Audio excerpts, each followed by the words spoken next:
begin. This is where it begins. In the darkness. When the alarm sounds, it's time. Rise.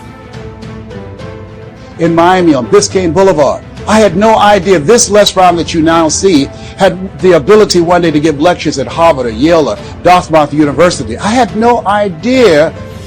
I'm not satisfied with being average. For the first time in my life, I cared about school. And my dad is right. But my value system was screwed up. Sometimes you have to fall back into the dark room and focus on it. Everybody wants destiny, everybody wants. Manifestation, everybody wants. Fulfillment, everybody wants the next level in the relationship and a higher quality of living. But nobody wants to eliminate distractions. Nobody wants to disappear for 3 months, 4 months, 6 months and get into a place where you can focus on. The very first step that I took was literally going into my bathroom and looking into that dirty mirror and calling myself out. It's gonna hurt. You're not gonna want to do it. You're gonna cry. You're gonna suffer. It's gonna be horrible. But it starts in that accountability mirror. And every day of your life from now on moving forward, it starts with that accountability mirror about how am I going to change my life for the better. Necessary for us to begin to look at the future and know that it's possible that we can have our dream. And this thing produces. This family produces. I never started in college. In my senior year, I broke my foot twice. And I got offered a job to become a hospital administrator. For district managers, I got a phone call from my high school principal. What my daddy called him. It was my high school principal. You had a tough year. What's next? Other people have done it, then we can do it. We fail a lot of times. Well, a lot of other folks fail, and eventually they came back and they succeeded. It's necessary we get negative, do-nothing people out of our lives. It's necessary we never stop learning and growing and developing ourselves. It's necessary that we never give up. We know that it's you, it's me. It's being responsible for our stuff and deciding that we're going to keep on keeping on, that we're going to find a way to win or find a way to make it happen. And we know it's hard. It's not going to be a picnic. Yes, it's hard, and we will do it hard. And once we do it hard and we go through it, we realize it was worth it. And once you discover it was worth it, it is done. And we've all had experiences where we were working on something and we knew it was possible. And we did those things that were necessary to bring it into reality. We took the responsibility to make it happen. Other people couldn't see it. A lot of people didn't believe it. You were attacked. You were criticized. He said, can I ask you a question? You told me you're going to graduate college in 4 years and you did it. But you told me you're going to play in the NBA. And you told me you're going to make more money in business than you did in sport. When I ask this question, son, do you believe you're good enough to play in the NBA? My bottom lip started to twitch. My whole face started to spasm up. If you find any person who's doing great things,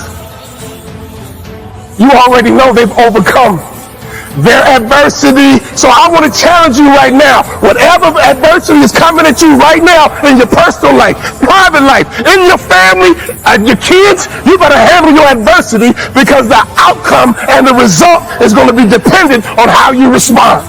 If you could just shut out every distraction.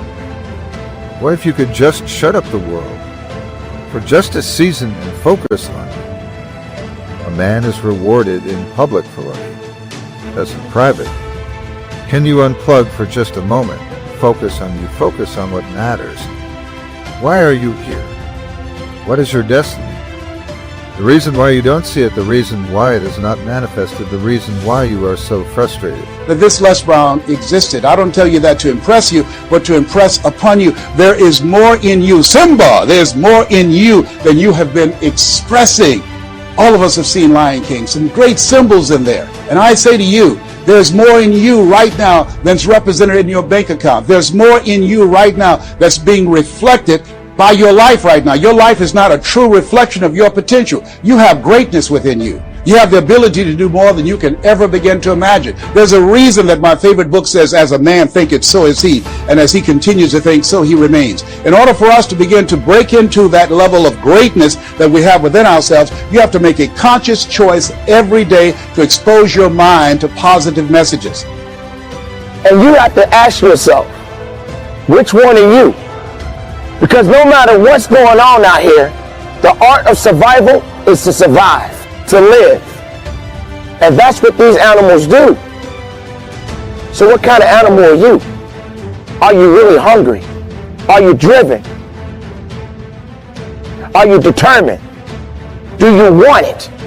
Are you going to do everything that is necessary to get it? Because there's no pity out here in this desert.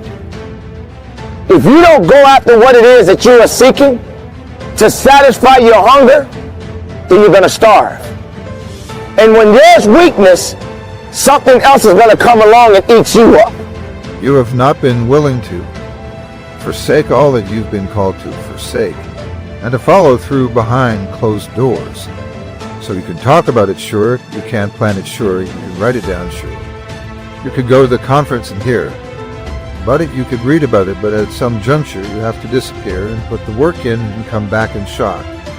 Everybody that doubted you, I'm talking to that man, that woman, that boy, that girl who feels the fire in their belly. So I put myself on a regimen. I do this every day, and I suggest that you do it. Write this down. Number one, listen to motivational messages every day. Faith comes by hearing and hearing and hearing. What it will begin to do is interrupt the story in your mind. It will override the story that you believe about yourself. It will distract all the negative thoughts that you have that's holding you back, that held me back for 14 years. When I used to go see the number one motivational speaker on the planet, Zig Ziglar and Tony Robbins, and my heart said, I can do that. I love to help people. I'm just like my mother.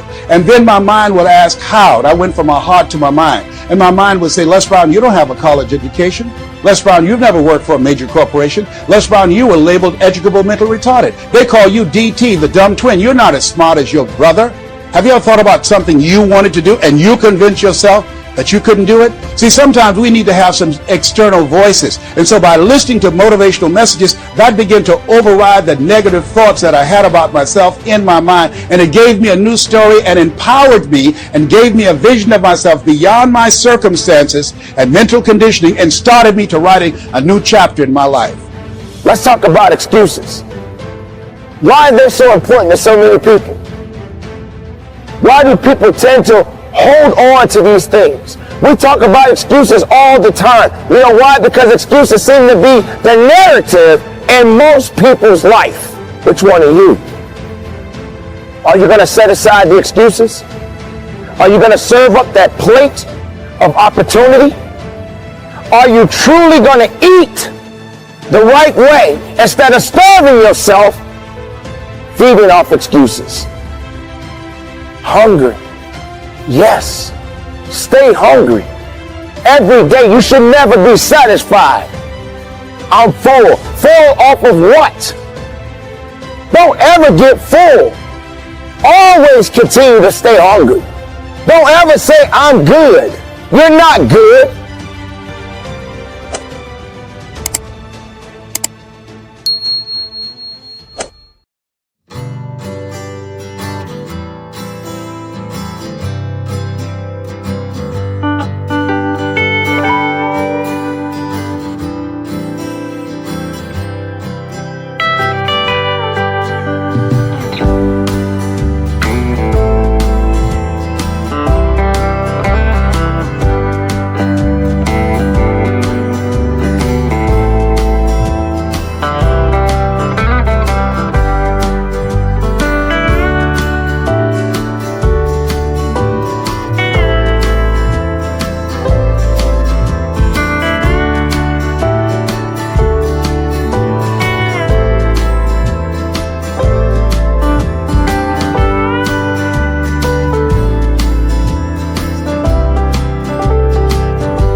you.